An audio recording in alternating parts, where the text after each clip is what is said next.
কিসের দিব্যি দিচ্ছ তুমি আমাকে? কিসের দিব্যি? তুই এখানে কোন রকম জেরা করবি না।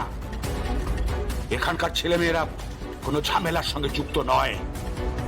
তুই যা এখান থেকে, যা। গালপোষ মামা? হ্যাঁ, আসবি না এখানে, আর কখনো আসবি না। কি বলছো কি তুমি? হ্যাঁ, এখানে বড় অফিসারগিরি দেখাবি না, দরকার নেই। শোন, আমার যে স্বয়ংভূ ছিল না, সে অনেক ভালো ছিল। এখন মরে গেছে। যা, যা, যা। এত বড় কথা বললে তুমি? এত বড়? হ্যাঁ, বললাম যা। স্যার, আপনি বললে ওটাকে তুলে নিয়ে গিয়ে... একদম নয়। উনি আমার বাবা মার কাজ একসাথে করেছে, ওনার সবকিছু বলার অধিকার আছে। ঠিক আছে, ঠিক আছে, আমি আশ্রমে তদন্ত করছি না। চলো।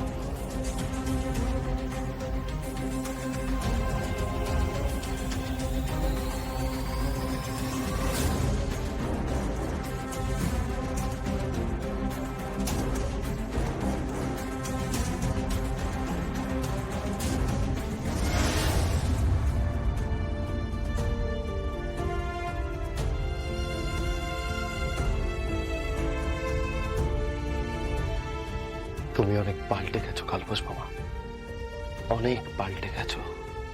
কি করব? তুই দুর্গাকে দেখলেই তো চিনতে পেরে যাবি, সেও জগদ্ধাত্রীর মেয়ে। হুবহু একরকম দেখতে। তোরা যেন কখনো মুখোমুখি না হোস, তাহলে যে আমাকে তুই কখনো ক্ষমা করতে পারবি না, কখনো ক্ষমা করতে পারবি না। ও, কথার উত্তরও দেবে না? সরি, চলি।